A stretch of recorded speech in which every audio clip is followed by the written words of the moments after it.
मंत्र पाठ करेंगे। ओम विश्वानि देव सवितर्दुरितानि परासुव यद् भद्रं तन्न आसुव। तो आज हमारा विषय है अद्वैतवाद वर्सेस त्रैतवाद। मुनि जी, अभी न्याय दर्शन पर शिविर चला था। उसमें सिद्धांत के बारे में पढ़ाया गया था। सिद्धांत अर्थात मान्यता। तो संसार में अनेक प्रकार की मान्यताएं होती हैं। किसी की कुछ मान्यता होती है, किसी की कुछ मान्यता होती है। सबकी मान्यताएं एक जैसी नहीं होती। क्या किसी एक विषय में सबकी मान्यता एक जैसी हो सकती है बिना प्रमाणों के? नहीं हो सकती। बिना प्रमाणों के एक जैसी मान्यता होना असंभव है। कोई कुछ मानता है, कोई कुछ मानता है। और सबसे ज्यादा भ्रांति किस विषय में है? ईश्वर के विषय में है, आत्मा के विषय में है। प्रकृति के विषय में इतनी भ्रांति नहीं है। क्यों? क्योंकि साइंस का विषय है, वो मैटर है। प्रकृति जो है, इसके विषय में इतनी भ्रांति नहीं है। इसमें भी भ्रांति तो है, पर इतनी नहीं है जितनी ईश्वर के विषय में है और जीवात्मा के विषय में है। तो बहुत सारे सिद्धांत हैं ईश्वर के विषय में, संसार के विषय में, जीवात्मा के विषय में। जैसे एक सिद्धांत है क्षणिकवाद का। आप में से किसी ने सुना है क्षणिकवाद? क्षणिकवाद क्या है? क्षणिकवाद का अर्थ है कि जितने भी पदार्थ हमको दिखाई दे रहे हैं वो सिर्फ क्षण भर के लिए हैं। 1 सेकंड से भी कम हिस्से के लिए हैं। वे अभी हैं, अगले ही पल वो खत्म हो जाएंगे और नए उत्पन्न हो जाएंगे। जैसे मैं अभी यहाँ आपके सामने बैठी हुई हूँ ऑनलाइन में, तो अभी बज रहा है 4:16। तो 4:16 31वें सेकंड पे मैं कुछ दूसरी हूँ। अलग होंगे। हाँ, जय बहन नहीं होंगे। जो 30वें सेकंड पे थी वो नहीं होंगी, 31वें सेकंड पे मैं एक नई होंगी। आत्मा भी नई होगी, शरीर भी नया होगा, आसपास का बैकग्राउंड भी, सब कुछ नया होगा। सब नष्ट हो जाता है एक क्षण में, एक क्षण में उत्पन्न हो जाता है, अगले क्षण फिर वापस से नष्ट हो जाता है। ये है क्षणिकवाद। इसी प्रकार से एक और सिद्धांत है, वो है अद्वैतवाद। अद्वैत का अर्थ क्या है? जहां दूसरा कोई ना हो, सिर्फ एक हो। अद्वितीय यानी दूसरा कोई नहीं हो, सिर्फ एक ही पदार्थ हो, एक ही द्रव्य हो, उसको कहते हैं अद्वैतवाद। तो अद्वैतवाद क्या है? अद्वैतवाद कहता है कि ये जो संसार हमको दिख रहा है, जिस संसार को हम भोग रहे हैं, दिखने वाला जो संसार है वो, और हम जो भोगता हैं, हम सब अलग अलग नहीं हैं। हम सब एक ही हैं। और वो एक कौन है? वो है ब्रह्म। ब्रह्म के अलावा संसार में और कोई भी पदार्थ नहीं है। ये है अद्वैतवाद। वो आपको दिखाई देने वाला जगत हो या ना दिखने वाला जगत हो। दिखाई देने का अर्थ है जिसमें रूप है, जैसे प्रकृति जिसको हम कहते हैं वो, और ना दिखाई देने वाला आत्मा। तो ये सब कुछ क्या है? ये केवल ब्रह्म है। और हम जो इसको अलग अलग मान करके बैठे हुए हैं, ये हमारा मिथ्या ज्ञान है। अद्वैतवाद कहता है जगत मिथ्या, ब्रह्म सत्य। केवल ब्रह्म ही सत्य है, यानी सिर्फ ब्रह्म की ही सत्ता है, जगत की कोई अलग सत्ता नहीं है। प्रलय काल में ब्रह्म फैला हुआ था। उपनिषद का वो लेते हैं सहारा, और कि प्रलय काल में सिर्फ ईश्वर थे, बोर हो रहे थे, सोचे कुछ करते हैं, टाइम पास हो नहीं रहा है। कितने साल का प्रलय काल होता है? 4 अरब, हाँ 4 अरब 32 करोड़। 32 करोड़। तो इतने साल तक ब्रह्म जो थे, इतने साल में वो बोर हो गए। तो उन्होंने सोचा चलो कुछ लीला करता हूँ, थोड़ा टाइम पास करता, जैसे हम लोग करते हैं ना टाइम पास, 1 घंटे से बैठे हुए हैं, बोर हो रहे हैं, चलो कुछ करें। तो ईश्वर भी प्रलय काल में बोर हो रहे थे, तो उन्होंने सोचा कुछ करता हूँ। तो उन्होंने क्या किया, अपने आप को ही संसार रूप बना दिया। अद्वैतवादी क्या मानते हैं कि अपने आप को ही, ब्रह्म ने ही इस संसार को अपने आप में से ही बना दिया, अपने आप को उसमें वो रमने भी लगा, वही आत्मा बन गया, वही अंतःकरण बन गया, वही देह बन गया, वही पहाड़ बन गया, वही नदी बन गया, वही सूर्य आदि सब कुछ बन गया। और उसके बाद में अलग अलग लीला वो करने लगा। तो ये जो वो लीला कर रहा है ये केवल एक नाटक मात्र है, ये सत्य नहीं है। जैसे हम मूवी देखने जाते हैं ना, पिक्चर देखने जाते हैं, हमको पता है कि अंदर जो लड़ाई हो रही है, फाइट हो रही है, वो सत्य नहीं है, सिर्फ नाटक है, इसका कोई रिजल्ट भी आने वाला नहीं है। तो ऐसे ही ब्रह्म ने भी केवल नाटक किया और इस प्रकार से वो बहुरूप हो गया।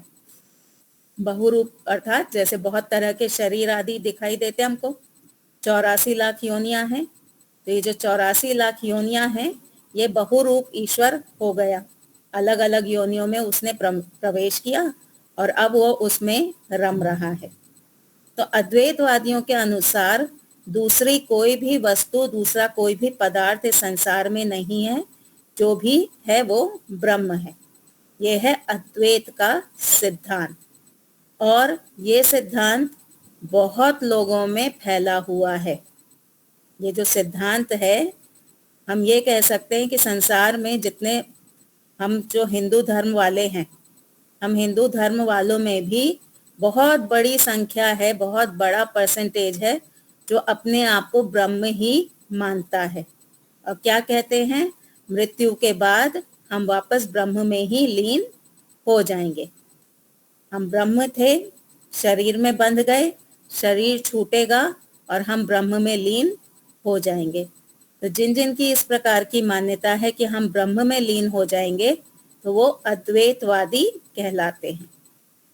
अब हमको परीक्षा करके देखना है कि ये जो अद्वैतवादी हैं, ये जो सिद्धांत है ये सही है अथवा गलत है।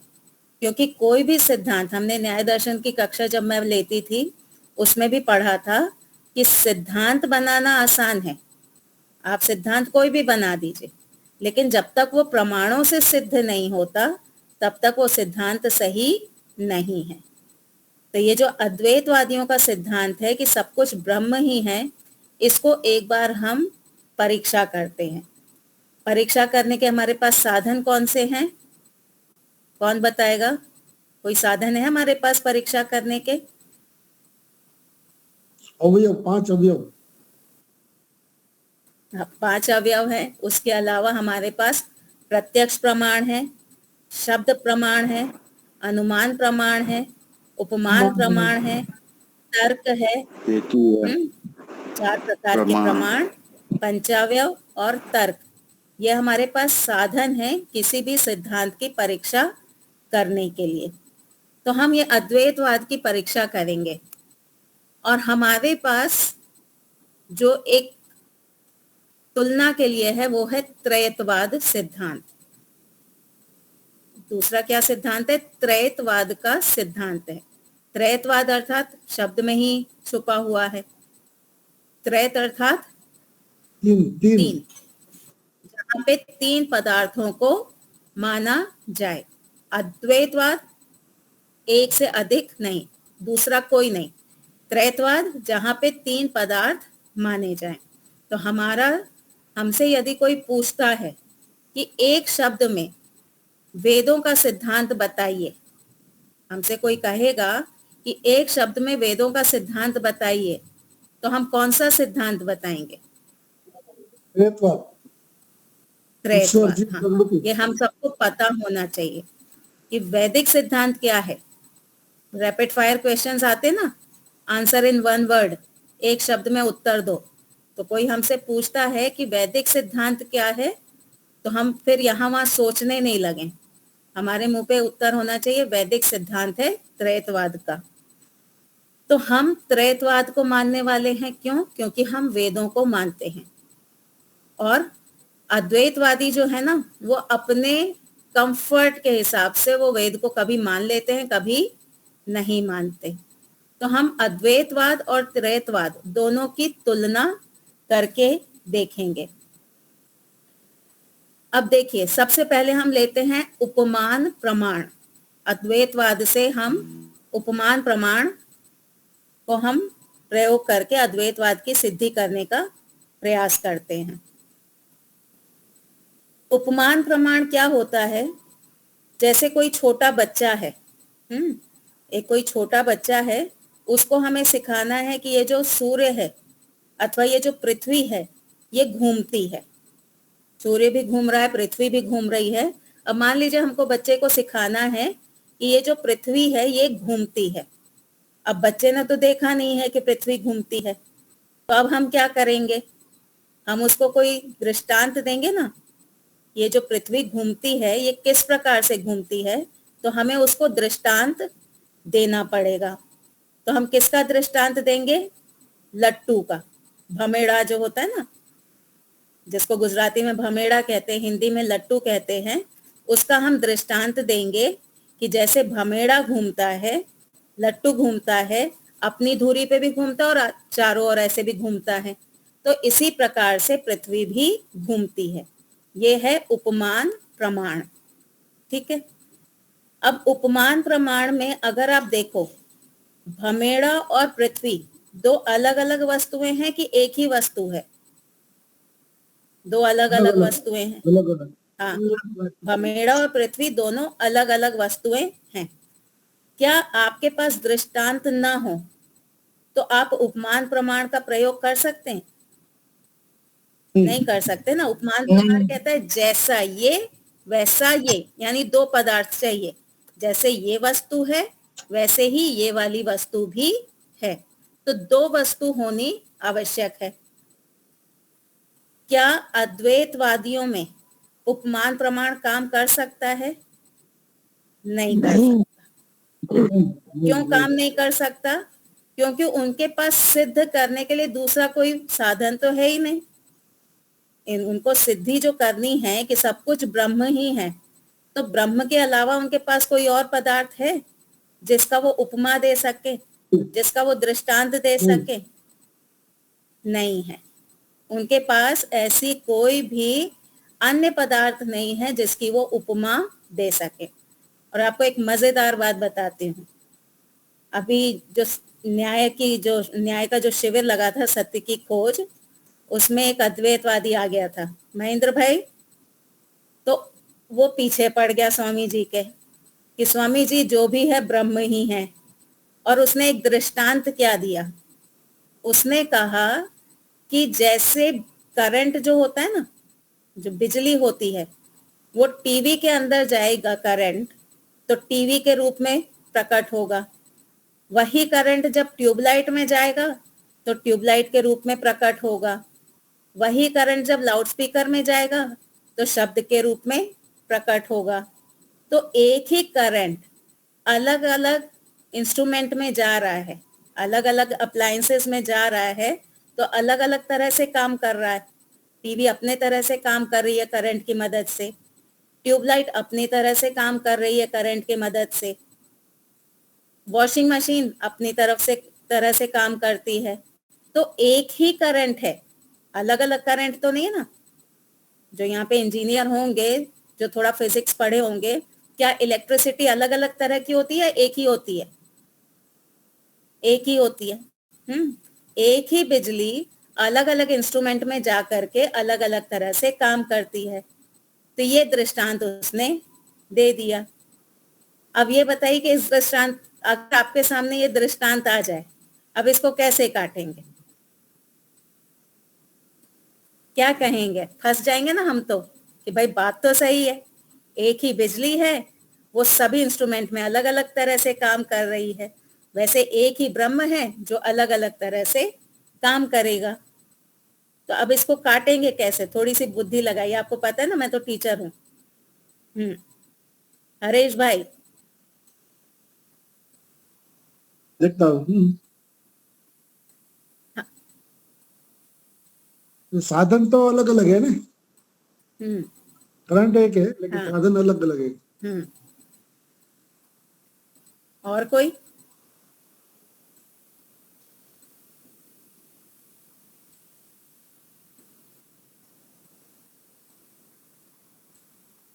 ठीक है, मैंने आपको उपमान प्रमाण का क्या बताया था कि दो वस्तुएं होनी चाहिए, है ना। दृष्टांत के लिए एक आपका साध्य होना चाहिए, एक दृष्टांत होना चाहिए, और साध्य और दृष्टांत दोनों अलग अलग होने चाहिए। अब उसने ये कहा अलग अलग एक ही बिजली टीवी में जा रही है, वही बिजली ट्यूबलाइट में जा रही है, वही वॉशिंग मशीन में जा रही है। अब उसके सिद्धांत के अनुसार टीवी, ट्यूबलाइट, वॉशिंग मशीन, ये सब ब्रह्म है या ब्रह्म से भिन्न है? ब्रह्म से भिन्न। अद्वैतवादी के अनुसार TV, tubelight, washing machine, computer, ये सब एक ही हैं, ये सब ब्रह्म है ना। अब बिजली क्या है? बिजली भी ब्रह्म है। तो ब्रह्म ब्रह्म में घुस रहा है। तुम्हारे दृष्टांत में तो दो पदार्थ दिखाई दे रहे हैं। तुमने कहा था सब कुछ ब्रह्म है। उसने प्रतिज्ञा क्या की थी कि जो भी कुछ है वो ब्रह्म है, एक ब्रह्म ही है। और दृष्टांत में कितने पदार्थ बता रहा है? दो बता रहा है, एक ट्यूबलाइट और एक बिजली।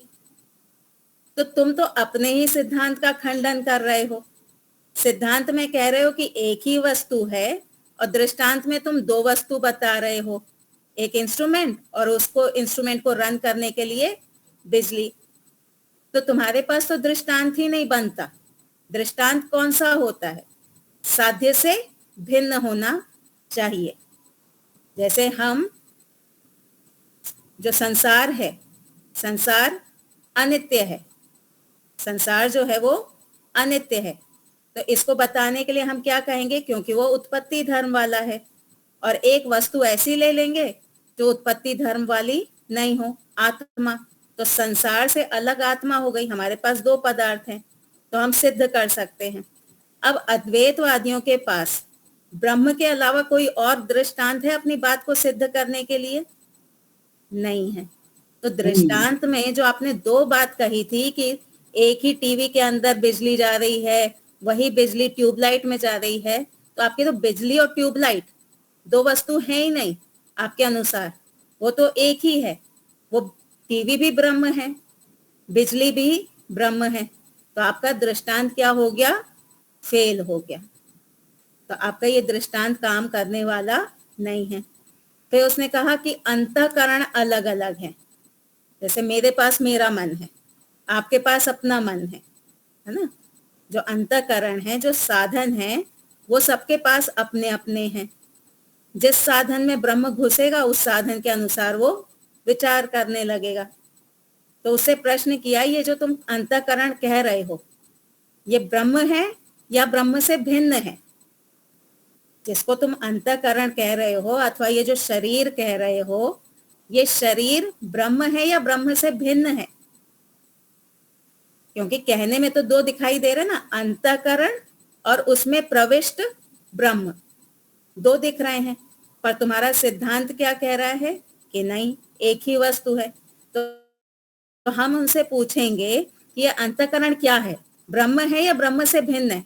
तो उनका उत्तर क्या आएगा? ब्रह्म ही है ना। अंतःकरण कुछ नहीं है, ब्रह्म ही है। तो ब्रह्म ब्रह्म में प्रविष्ट होकर के काम कर रहा है, यही हो जाएगा ना कि अंतःकरण रूप ब्रह्म में ब्रह्म घुस करके काम कर रहा है।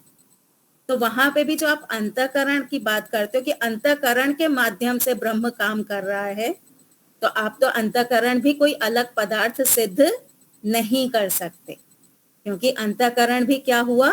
ब्रह्म ही होगा।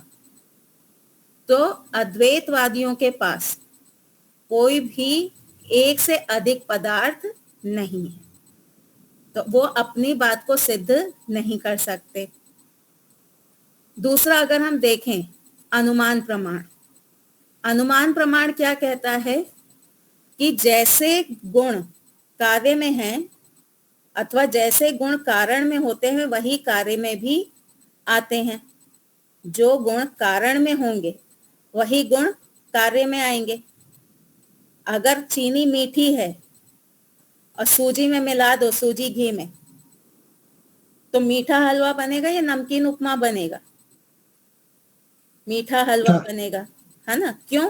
क्योंकि कारण चीनी मीठी थी, इसलिए जो कार्य उत्पन्न हुआ है, जो कार्य हमारे सामने आया है, वो भी मीठा ही होगा। अगर नमकीन डालेंगे, नमक डालेंगे, तो हमको उपमा मिलेगा। तो जैसे गुण कारण में होते हैं वही गुण कार्य में भी होते हैं। अब यदि हम ब्रह्म होते, ब्रह्म में कैसे गुण हैं? ब्रह्म सदा आनंद में रहने वाले हैं। ब्रह्म जो हैं वो सदा आनंद में रहते हैं, कभी दुखी नहीं होते। ब्रह्म कभी झूठ नहीं बोलते, कभी छल नहीं करते, कभी किसी की चोरी नहीं करते, हिंसा नहीं करते। क्या ये सारे गुण हमारे अंदर दिखाई देते हैं? संसार में दिखते हैं? नहीं दिख रहे। कहीं कोई चोरी करता हुआ दिख रहा है, कहीं कोई पाप करता हुआ दिख रहा है, कोई झूठ बोल रहा है, कोई हिंसा कर रहा है, कोई खून कर रहा है। इतने तरह तरह के खराब हिंसक कार्य हो रहे हैं, इतने तरह के पाप हो रहे हैं। तो ये जो पाप वाली वृत्ति है तो कारण में होनी चाहिए थी। ईश्वर पापी होना चाहिए था, तभी वो पाप करेगा। तो क्या ईश्वर पापी हैं? क्या ईश्वर ये सब करते हैं? नहीं करते। ईश्वर के अंदर ये सारे गुण नहीं हैं। तो इससे पता चला कि ये जो इतने सारे पाप हो रहे हैं, ईश्वर नहीं कर रहे हैं, ये कोई और है जो करता है। ईश्वर कभी भी झूठ नहीं बोलते, सत्य संकल्प है उनके, सत्य काम है। इस प्रकार के शब्दों का प्रयोग होता है ना ईश्वर के लिए। न्यायकारी हैं, जबकि संसार में तो हम अन्याय भी देख रहे हैं, झूठ भी देख रहे हैं, छल कपट आदि सब देख रहे हैं। तो इससे पता चला कि ये ब्रह्म नहीं है, ये ब्रह्म से कोई अलग वस्तु है। यह हमको प्रत्यक्ष भी दिखाई दे रहा है। बड़े तो छोड़िए, छोटे बच्चे के लिए हम कहते हैं ना बच्चे भगवान का रूप होते हैं। क्या बच्चे आजकल भगवान का रूप दिखाई देते हैं? आज के बच्चे तो बिल्कुल नहीं दिखाई देते, इनोसेंस रहा ही नहीं है। तो प्रत्यक्ष में भी हम देख रहे हैं कि हमारा जो व्यवहार है वो ब्रह्म के साथ एक रूपता वाला नहीं है। हमारा जो व्यवहार है वो ईश्वर जैसा व्यवहार नहीं है, वो हमको प्रत्यक्ष भी दिखाई दे रहा है। तो इससे भी पता चला कि ब्रह्म अलग है और ब्रह्म से अलग कोई चेतन है जो सारे कार्य करता है। फिर शब्द प्रमाण अगर हम लें तो शब्द प्रमाण भी हमको 3 वस्तु सिद्ध करने पे हमको बल देता है। 3 वस्तु क्या है? शब्द प्रमाण कहती है कि एक है ईश्वर, दूसरा है जीवात्मा और तीसरा है प्रकृति। शब्द प्रमाण 3 बातों को कहती है। प्रत्यक्ष भी 3 बातों को कहता है। प्रत्यक्ष कैसे 3 बातों को कहता है? अब ये जो माताएं हैं रोटी बनाती हैं, तो रोटी बनाते हुए कितने चीज चाहिए होती है? आप जब रोटी बनाती हैं तो क्यों बनाती हैं रोटी, और क्या ले करके, किसको यूज करके रोटी बनाती हैं? क्या आप स्वयं रोटी बन जाती हैं और स्वयं ही खा जाती हैं? नहीं। आप जब रोटी बनाने के लिए किचन में जाते हैं, आप एक बनाने वाले, ठीक है। दूसरी वस्तु होती है आटा। आप एक है बनाने वाले, दूसरी वस्तु है आटा, और तीसरा है आपका परिवार खाने वाला। 3 है ना। एक यूजर, दूसरा मटेरियल, तीसरा कंज्यूमर। ये नियम आप कहीं पे भी लगा लीजिए, जहां पे भी प्रोडक्शन हो रहा है, ये 3 काम तो, 3 चीजें तो होती हैं। प्रोड्यूसर बनाने वाला, मटेरियल जिसको यूज करके बनाया जाएगा, और कंज्यूमर जो उसका भोग करेगा, ठीक है। अब द्वैतवाद वाले, उनके पास ये 3 नहीं है। ईश्वर प्रोड्यूसर, ईश्वर मटेरियल, ईश्वर कंज्यूमर। संसार में ये कहीं पे भी आपको दिख रहा है इस प्रकार का नियम? कहीं पे ऐसा लगे कि नहीं त्रैतवाद कट जा रहा है, द्वैतवाद की जीत हो रही है? कहीं पे भी ऐसा कि बनाने वाले ने अपने आप को ही यूज करके कोई वस्तु बनाई और खुद ही खा गया हो? ऐसा नहीं है। तो संसार में प्रत्यक्ष भी हमको 3 पदार्थ दिखाई देते हैं, बनाने वाला, बनाने के लिए मटेरियल और उसका भोक्ता। ठीक है, तो ये हमको प्रत्यक्ष दिखाई दे रहा है और यही बात वेदों में भी बताई गई। एक मंत्र है, अगर आपके पास सत्यार्थ प्रकाश हो तो 8वें समोल्लास में पृष्ठ संख्या है 172, उसमें एक मंत्र आया, द्वा सुपर्णा सयुजा सखाया समानम वृक्षम परिशस्व जाते तयोर अन्यः पिप्लम स्वाद्वत्ति अनशनयो अभी चाकशीति। ये सबसे बड़ा प्रमाण है हमारे पास अद्वैतवाद का खंडन करने के लिए। मेरी एक बार बहुत साल पहले एक शंकराचार्य जी से वाद हो गया था, बहस हो गई थी। मैं किसी के घर गई थी तो उनके पड़ोस में शंकराचार्य कोई आए हुए थे, जो उनके फॉलोअर्स होते ना, वो पंडित थे, बड़े विद्वान थे। तो मेरी जो सहेली थी उसने बोला कि वहां पे ऐसे ऐसे आए हैं, चल जा करके बात करते हैं। मैं कहा चलो चलते हैं, बात करते हैं। तो उन्होंने शुरू किया, यही बात कही, ये संसार क्या है? संसार ब्रह्म है, जगत मिथ्या है, ये जगत जैसा कुछ भी नहीं है, केवल तुम्हारी कल्पना है, ये वास्तविक नहीं है, वास्तविक केवल ब्रह्म है। तो मैंने ये मंत्र उनके सामने प्रस्तुत किया। मैंने कहा स्वामी जी, वो सन्यासी थे, उनके मानने वालों में, मैं कहा स्वामी जी वेद तो ये बात कह रहा है, वेद क्या कह रहा है कि ये जो संसार है ये एक वृक्ष के समान है और यहाँ पे इस वृक्ष पे 2 पक्षी बैठे हुए हैं और उसमें से एक जो पक्षी है वो तो संसार के फलों को, वो जो वृक्ष का जो फल है उसको खा रहा है, और जो दूसरा पक्षी है वो खा नहीं रहा है, वो केवल साक्षी रूप बन करके बैठा हुआ है। ये उपमा अलंकार है, उपमान प्रमाण की तरह है कि ये संसार कैसा है, एक वृक्ष की तरह है। इस वृक्ष पर 2 पक्षी बैठे हैं, एक पक्षी फलों का भोगता है, जो वृक्ष में फल लगे हैं उसको खा रहा है, और दूसरा पक्षी केवल देख रहा है। तो यहाँ 3 वस्तुओं को सिद्ध किया गया। तो ये बात मैंने उनके सामने कही। मैंने कहा ऐसे ही संसार में हम जो जीवात्मा हैं, हम जीवात्मा इस संसार को भोगते हैं, यहाँ पे रहकर हम सुखी दुखी होते हैं। और ईश्वर कैसे हैं? ईश्वर भी इसी संसार में है। कुछ लोगों की मान्यता है कि ईश्वर तो 7वें आसमान में है, 4थे आसमान में है। तो ये जो मंत्र है उसका भी खंडन कर रहा है। ये मंत्र कह रहा है कि उस संसार रूपी वृक्ष पे ईश्वर भी है और जीवात्मा दोनों ही यहाँ पर प्रस्तुत हैं। और ईश्वर कैसे हैं? संसार के फलों का नहीं भोगते। ईश्वर सांसारिक सुख दुख से परे हैं। वो केवल जीवात्मा को देखते हैं कि ये जीवात्मा क्या क्या कर्म कर रहा है और उसके अनुसार फिर वो आगे फल देते हैं। तो ये मंत्र जो है ये हमारे लिए एक बहुत बड़ा साधन है इस बात को सिद्ध करने के लिए कि अद्वैतवाद सही नहीं है, त्रैतवाद सही है। फिर एक और मंत्र है, ईशावास्यम इदम सर्वम यत् किंच जगत्याम जगत।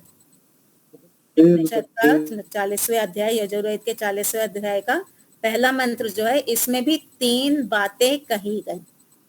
ईशावास्यम इदम सर्वम यत् किंच जगत्याम जगत, यानी ये जितना भी जगत जड़ और चेतन है, इन सब में कौन रम रहा है? ईश्वर रम रहा है। इन सब में ईश्वर है। तो जड़ वस्तु हो अथवा चेतन जीवात्मा हो, इसके अंदर कौन है? ईश्वर है। तो 3 पदार्थ हो गए, ईश्वर, जीवात्मा और प्रकृति। तो यहाँ पे ये मंत्र भी 3 बातें सिद्ध करता है। फिर इसी यजुर्वेद के 40वें अध्याय का एक और मंत्र है। कौन सा वाला? सपर्यगात शुक्रम अकायम आवरणम ईश्वर अस्नाविरम कैसे हैं? युद्धम ईश्वर कभी भी नस नाड़ियों के बंधन में नहीं आते। ईश्वर कभी भी नस नाड़ियों के बंधन में नहीं आते। तो जब ईश्वर नस नाड़ियों के बंधन में आते ही नहीं, तो क्या वो शरीर में बंध सकते हैं? नहीं बंध सकते। नहीं नहीं आप अपने आप को शरीर में बंधा हुआ मानते हैं कि नहीं मानते? मानते हैं, है ना। हम सब शरीर में बंधे हुए हैं। हम शरीर से अलग रह करके कार्य नहीं कर सकते। हम शरीर में बंधे हुए हैं और वेद मंत्र कह रहा है कि ईश्वर शरीर के बंधन से परे है। ईश्वर कभी शरीर धारण नहीं करते। तो इसका अर्थ क्या हुआ? हम अलग हैं और ईश्वर अलग हैं। हम ईश्वर नहीं हैं। तो ये भी मंत्र सिद्ध करता है कि ईश्वर, प्रकृति और जीव, तीन पदार्थ इस संसार में हैं। फिर कहा न तस्य प्रतिमा अस्ति, उसकी कोई प्रतिमा ऐसे मूर्ति जैसा नहीं है। और गुणों की भी यदि हम तुलना करें, क्या एक ही वस्तु में दो विरोधी गुण हो सकते हैं? नहीं हो सकते।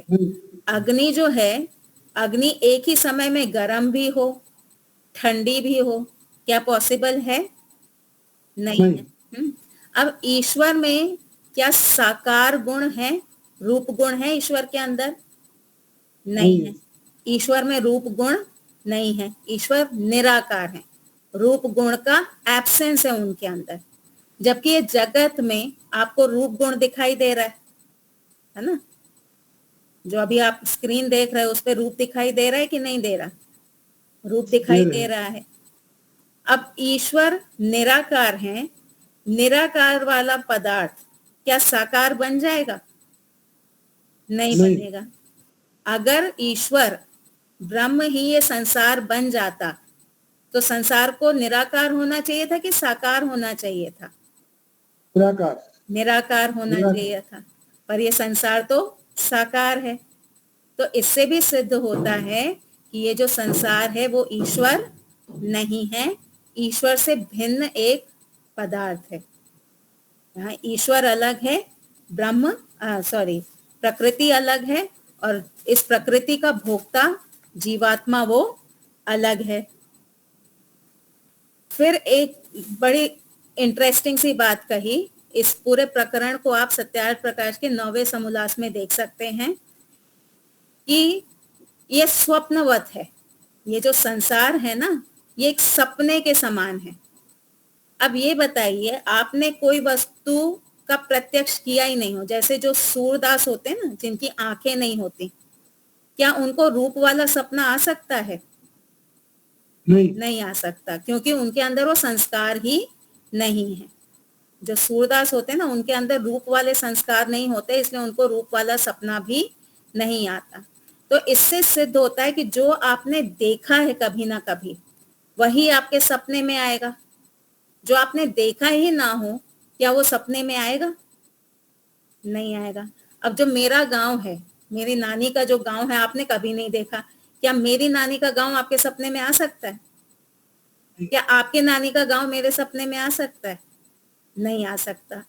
तो सपने में वही बात उठती है जो आपने पीछे प्रत्यक्ष कर रखी हो, जो रियलिटी में हो, जो सच में होगा ना, उसी की स्मृति उठेगी।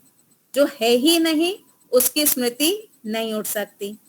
अब जो लोग कहते हैं कि ये जो संसार है ये स्वप्नवत है, एक सपने के समान है, जब आंख खुलेगी तो सपना खत्म हो जाएगा। तो ये जो सपने में आपको पदार्थ दिखाई दे रहे हैं, ये जो संसार अगर हम एक बार को मान ले इस स्वप्न की तरह है, तो इसका रियलिटी में भी कहीं ना कहीं तो एग्जिस्टेंस होना चाहिए ना। जैसे आपने सपने में देखा कि एक हाथी है और आंख खोली तो हाथी गायब हो गया, तो उस हाथी की सत्ता संसार में कहीं ना कहीं तो होगी ना, तभी आपको सपने में दिखाई दी। हाथी की कहीं सत्ता थी ही नहीं, तो क्या आपको सपने में दिखाई देगी? नहीं देगी। तो ये अगर संसार एक स्वप्न है, तो इस स्वप्न के जो पदार्थ हैं उनका रियलिटी में कोई एग्जिस्टेंस होना चाहिए कि नहीं होना चाहिए? होना चाहिए। होना चाहिए। तो कहीं ना कहीं तो जगत सत्य है। आपको वो सपना लग रहा है, एक्चुअल में वो सपना नहीं है, वो सत्य है। इतनी जो हम भाग दौड़ कर रहे हैं संसार में, देखिए कोई स्थिर होकर के बैठा हुआ है? कोई स्थिर होके नहीं बैठा, हर कोई भाग रहा है, हर कोई दौड़ रहा है। योगी व्यक्ति भी भाग ही रहा है ना, ईश्वर प्राप्त करने के लिए वो प्रयास कर रहा है, वो उसके पीछे भाग रहा है, हम संसार के पीछे भाग रहे हैं। इतनी जो भाग दौड़ हो रही है, अब आपको कोई ये कह दे कि तुम जो इतनी भाग दौड़ कर रहे हो, मिलना कुछ नहीं है, क्या आप भाग दौड़ करेंगे? नहीं करेंगे। आपको ये कह दिया जाए 1 महीना नौकरी करो, कोई पेमेंट नहीं मिलेगा, आप जाओगे? नहीं जाओगे। तो इतनी जो भागदौड़ हो रही है, ये सत्य है या असत्य है? सत्य। सत्य है ना। इतनी भागदौड़ आप एक सत्य पदार्थ की प्राप्ति के लिए कर रहे हैं, असत्य के लिए कोई इतना नहीं करेगा। और अगर असत्य है भी तो 2-4 लोग भ्रम में रहेंगे, इतने सारे लोग भ्रम में रहेंगे? इतने लोग तो भ्रम में नहीं रह सकते ना। तो इसका अर्थ है कि ये असत्य नहीं है, ये सत्तावान है। संसार की अपनी एक सत्ता है, जीवात्मा की अपनी एक अलग सत्ता है, और ब्रह्म की अपनी एक अलग सत्ता है। हमको जो भूख लगती है, प्यास लगती है, गर्मी लगती है, सर्दी लगती है, ये सब क्या है? ये सब सत्य है, ऐसी झूठी कल्पना नहीं है। और यदि ये झूठी कल्पना होती भी, एक बार को हम मान लें कि ये जो भूख लग रही है ये एक झूठी कल्पना है, तो इस झूठी कल्पना को, इसके निवारण के लिए हम सब खाना ही क्यों खाते हैं? दीपालिका जी अपने भूख का निवारण करने के लिए, क्योंकि भूख असत्य है, दीपालिका जी अपने भूख का निवारण करने के लिए ईंट खा लें, सुमन जी रेत खा लें। असत्य है ना, ये तो सिर्फ एक कल्पना है, कल्पना में तो व्यक्ति कुछ भी कर सकता है। तो दीपालिका जी ईंट को रोटी समझ के खा लें, सुमन जी सीमेंट को रोटी समझ के खा लें, मैं लोहे के टुकड़े को रोटी समझ के खा लूं, क्या ये चल जाएगा? कल्पना तो आप कुछ भी करो, पर इस कल्पना के आधार पे काम नहीं हो रहा है। सुमन जी को भी रोटी चाहिए, दीपालिका जी को भी रोटी चाहिए, मुझे भी रोटी चाहिए। तो अगर कल्पना ही करनी होती, कोई कुछ भी कल्पना कर लेता। सब एक सी कल्पना क्यों कर रहे हैं? सबकी कल्पना एक ही क्यों हो रही है? अमेरिका वाला भी खाना खा के ही भूख मिटा रहा है, रशिया वाला भी खाना खा के ही भूख मिटा रहा है, हम भी खाना खा के ही भूख मिटा रहे हैं। या सारे लोग एक सी कल्पना कर लेते हैं? हम जब खाली बैठे होते हैं, सबकी कल्पना अलग अलग होती ना, मैं ऊटी जाऊंगी, मैं स्विट्जरलैंड जाऊंगी, मैं गोवा जाऊंगी, सबकी कल्पना अलग अलग होती है। पर यहाँ तो सबका एक ही है कि भाई रोटी खाने से भूख मिटेगी। तो इसका अर्थ है कि ये जो रोटी खाना है ये कल्पना नहीं है, ये एक सत्य है कि रोटी खाओगे तो भूख मिटेगी। तो इससे भी पता चलता है कि ये जो संसार है ये कल्पना नहीं है, ये सत्य है। अगर ये सत्य नहीं होता तो इतनी भागदौड़ हम लोग नहीं कर रहे होते। तो त्रैतवाद जो है वो सही सिद्धांत है। एक और बात कही कि जैसे पूरे में ब्रह्म फैला हुआ है, अद्वैतवादी क्या कहते हैं कि पूरे में ब्रह्म जो है ना वो फैला हुआ है। और जैसे मान लीजिए ये दिखाई दे रहा है आपको, एक ये रिमोट है, ये इसको एक डिब्बा मान लीजिए। अभी इस डब्बे ने, मैं गांधीनगर में हूँ, गांधीनगर का इतना जो स्पेस है इस रिमोट ने घेर रखा है, ठीक है। तो अब इस रिमोट को वो लोग क्या कहेंगे, जो अद्वैतवादी हैं वो ये कहते हैं कि पूरे में ईश्वर फैला हुआ है। जितने में ये देह और अंतःकरण रहेगा उतनी जगह का ईश्वर इसके अंदर आ गया, ठीक है। अब जैसे ही ईश्वर इसके अंदर आया वैसे ही वो ईश्वर कैसा हो गया? अविद्या वाला हो गया। इस रिमोट ने जितनी जगह घेर रखी है ना, तो ये रिमोट जो है जितनी जगह में है उतनी जगह का ईश्वर अविद्या वाला हो गया। अब ईश्वर ने क्या मान लिया कि मैं तो बंधन में हूं, मेरी बुद्धि कम है, मैं चोरी करूंगा, मैं झूठ बोलूंगा। क्यों? क्योंकि मैं अब इस देह के अंदर आ गया हूं। अब जैसे ही ये रिमोट यहां से हट करके यहाँ पे आएगा, इस जगह पे आएगा, तो यहाँ वाला जो ब्रह्म था वो मुक्त हो गया और यहाँ वाला जो ब्रह्म है वो बंधन में आ गया। बात पकड़ में आ रही है? अभी आप अपने मान लीजिए ड्राइंग रूम में बैठे हैं, तो उतनी जगह के ब्रह्म को आपने घेर के रखा है। फिर आप उठेंगे, किचन में जाएंगे, तो किचन वाले ब्रह्म को आप घेर लेंगे। तो जब तक आप ड्राइंग रूम में हैं, ड्राइंग रूम वाले ब्रह्म को आपने घेर के रखा हुआ है, उतना ब्रह्म क्या हो गया? अविद्या वाला हो गया। अब जैसे ही आप उठेंगे और किचन में जाएंगे तो ड्राइंग रूम वाला ब्रह्म आजाद हो गया, स्वतंत्र हो गया, वापस वो विद्या वाला हो गया। और जब किचन में जाएंगे उतना ब्रह्म क्या हो जाएगा? वो अविद्या वाला हो जाएगा। तो इस प्रकार से क्या होगा? ब्रह्म की थोड़ी थोड़ी देर पे बंधन मुक्ति होती रहेगी। जितनी जगह में अंतःकरण रहेगा उतनी जगह का ब्रह्म अविद्यावान होगा और जितना खुला हुआ होगा उतना विद्यावान होगा। तो इस केस में ये बताइए, जैसे ये है, इस केस में ये रिमोट ज्यादा पावरफुल है या ब्रह्म ज्यादा पावरफुल है? रिमोट ज्यादा पावरफुल हो गया ना, क्योंकि उसने ब्रह्म को कैद करके अविद्यावान कर दिया। रिमोट में ताकत ज्यादा है, उसने ब्रह्म को कैद किया और ब्रह्म की जो विद्या थी उसका नाश करके ब्रह्म को अविद्या वाला बना दिया। तो फिर तो रिमोट की पूजा होनी चाहिए, ब्रह्म की क्यों हो?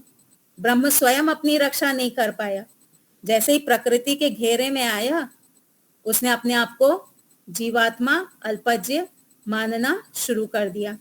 तो इसमें क्या होगा? क्षण क्षण में ईश्वर जो है वो बंधन और मुक्ति उसके सदा होती रहेगी। तो क्या ईश्वर की बंधन और मुक्ति होती है? नहीं होती। ईश्वर कैसा है? ईश्वर अखंड है। अगर ये रिमोट यहाँ पे रखा भी है, रिमोट के अंदर ईश्वर है भी, लेकिन उससे ईश्वर खंडित नहीं हुआ। कोई वस्तु जब खंडित होती है ना, तो उसके गुण भी थोड़े से बदल जाते हैं। कैसे बदल जाते हैं? एक रसता नहीं रहती। एक रस हम कहते हैं ना कि हर जगह पे एक जैसा, तो अगर वो खंड होकर के इसके अंदर आ गया तो एक रस नहीं रहा। इसके अंदर अविद्या वाला और बाहर विद्या वाला हो गया। और ईश्वर कैसा है? वो एक रस है। आप चांद पे जाओ, वहां जो ईश्वर के गुण हैं वही गुण समुद्र में है, वही गुण सूर्य में जो ईश्वर है उसके अंदर है। तो ईश्वर के कभी भी खंड नहीं हो सकते। ईश्वर को आप काट नहीं सकते हो कि इतने ईश्वर को हमने अविद्या वाला कर दिया, इतने ईश्वर को हमने मुक्त कर दिया। तो ये जो आप कहते हो कि अंतःकरण जहां जहां जाएगा वहां वहां के ईश्वर को बंधन में लेता जाएगा, ये बात भी आपकी सही नहीं है। इससे ईश्वर बार बार मुक्त होगा और बंधन में आएगा। तो इससे भी सिद्ध होता है कि केवल ब्रह्म नहीं है, तीन पदार्थ हैं, ईश्वर, जीव और प्रकृति। ये जो ब्रह्मवादी होते हैं, ये जो अद्वैतवादी होते हैं ना, ये सरल मार्ग वाले होते हैं। क्यों सरल मार्ग वाले होते हैं? आप देखिए, ये जितने भी कुंभ के मेले में या जितने भी बाबा वगैरह घूम रहे होते हैं, ये ज्यादातर अपने आप को ब्रह्म मानते हैं। और ज्यादातर क्या? सुल्फा गांजा, नशे में रहते हैं ना। अद्वैतवादी क्या मानता है? अद्वैतवादी क्या मानता है? मैं तो ब्रह्म हूं, गलती से इस शरीर में आ गया हूं, मैंने कुछ नहीं किया था जो मैं शरीर में आया हूं, ये तो मैं केवल ऐसे ही बंधन में पड़ गया हूं। तो अपना निश्चिंत रहो, कुछ करने की जरूरत नहीं है, अपना मस्त नशे में पड़े रहो। जब ये बंधन छूटेगा, शरीर छूटेगा, हम वापस से ब्रह्म बन जाएंगे। इसलिए वो लोग अधिक मेहनत नहीं करते। इसकी तुलना में आप त्रैतवादी देखिए। जो त्रैतवादी होगा वो अपने आप को क्या मानेगा? जीवात्मा। फिर वो विचार करेगा, मैं जीवात्मा हूं, मैं शरीर में क्यों आया? इसलिए आया क्योंकि मैंने कुछ गड़बड़ की थी, मेरे अंदर कुछ दोष थे जिसके कारण मैं शरीर में आया हूं। और मुझे इस शरीर से अलग होना है। तो अलग होने के लिए मुझे कुछ तो मेहनत करनी पड़ेगी ना, ऐसे मैं नशे में तो नहीं रह सकता हूँ। मुझे अपने दोष हटाने हैं तो मुझे मेहनत करनी पड़ेगी, ये त्रेतवादी व्यक्ति सोचता है। तो उसके लिए वो क्या करेगा, अपने दोषों को देखेगा, उनको दूर करेगा, दूर करने का प्रयास करेगा। आप सब करने की कोशिश करते हैं ना कि मेरे अंदर जो दोष हैं, जो अवगुण हैं, उनको मैं हटाऊं। अब यदि आप ब्रह्म होते, आपको अवगुण हटाने की क्या जरूरत है? शरीर नष्ट होगा अपने आप वो मेहनत करता है कि मैं मेहनत करूं, अपने दोषों को दूर करूं, जिससे कि मैं इस शरीर से मुक्त हो जाऊं। तो ये अद्वैतवादी जो होते हैं ना, ये एक प्रकार से आलसी भी होते हैं। ज्यादा मेहनत करने की जरूरत नहीं है, तुम ब्रह्म हो, तुम्हारा शरीर छूटेगा, तुम वापस से ब्रह्म बन जाओगे। पर त्रेतवादी ये मेहनती होते हैं, ये अपने दोषों को देखते हैं, दोषों को दूर करके उन्नति करने का प्रयास करते हैं। तो ये अद्वैतवाद वर्सेस त्रेतवाद था। ठीक है, चलिए कोई शंका हो तो पूछ सकते हैं। समय वैसे हमारा हो चुका है।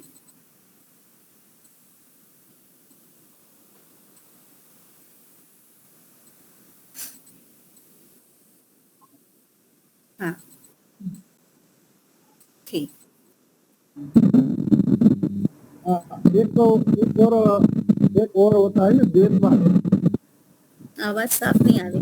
हेलो,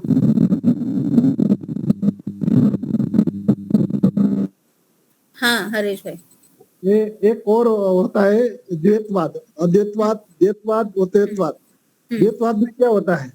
उसमें प्रकृति और ब्रह्म दो को मानते हैं।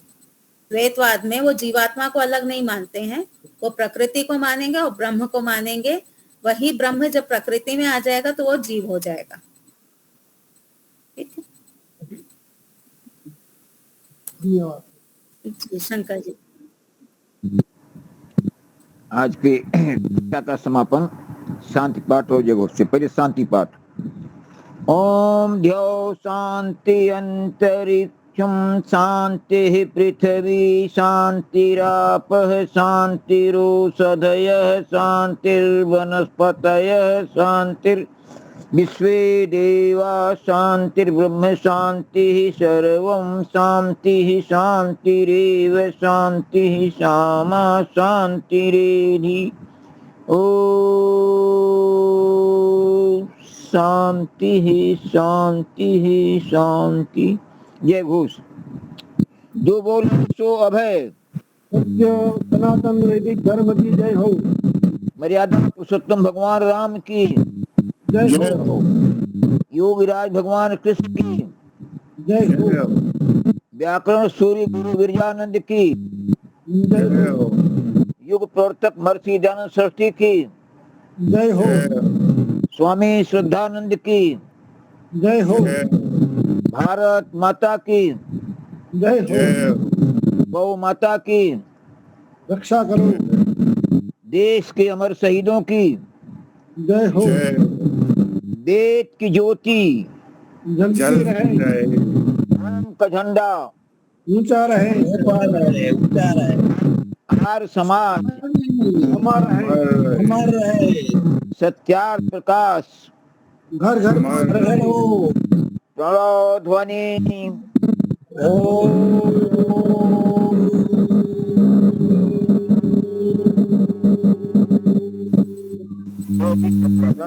सभी को साथ देना।